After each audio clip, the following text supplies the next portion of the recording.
की कहानी। एक छोटे से गांव में घने जंगल के बीचों बीच एक अजीब और रहस्यमय पेड़ खड़ा था।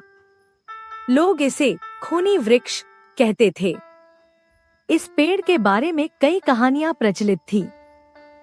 कहते हैं कि रात के अंधेरे में यह पेड़ जाग उठता और अपने पास आने वाले किसी भी जीव का खून चूस लेता। उसकी टेढ़ी मेढ़ी जड़ें और लाल लाल पत्तियां देखने वालों के रोंगटे खड़े कर देती थी।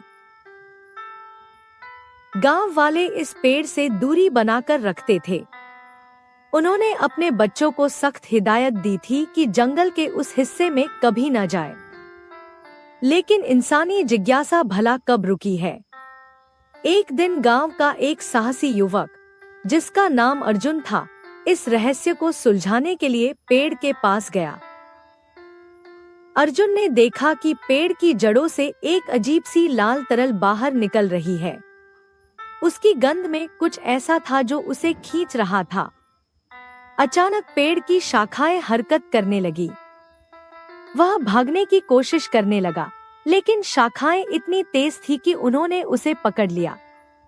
अर्जुन ने पूरी ताकत से खुद को छुड़ाने की कोशिश की, पर वह शाखाएं और भी कसने लगी। तभी उसने अपनी जेब से चाकू निकाला और पेड़ की शाखाओं पर वार कर दिया। जैसे ही चाकू पेड़ की छाल को चीरता गया, पेड़ से लाल रंग का तरल बहने लगा।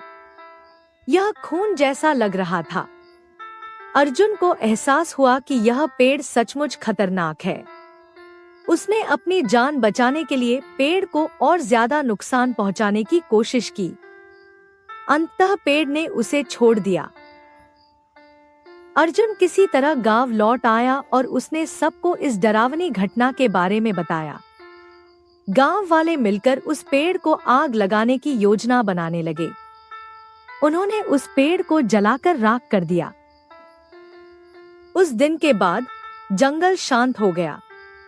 लेकिन अर्जुन ने महसूस किया कि उस रहस्यमय पेड़ ने उसे एक सीख दी थी। प्रकृति के हर कोने को समझना और उसकी सीमा का आदर करना जरूरी है।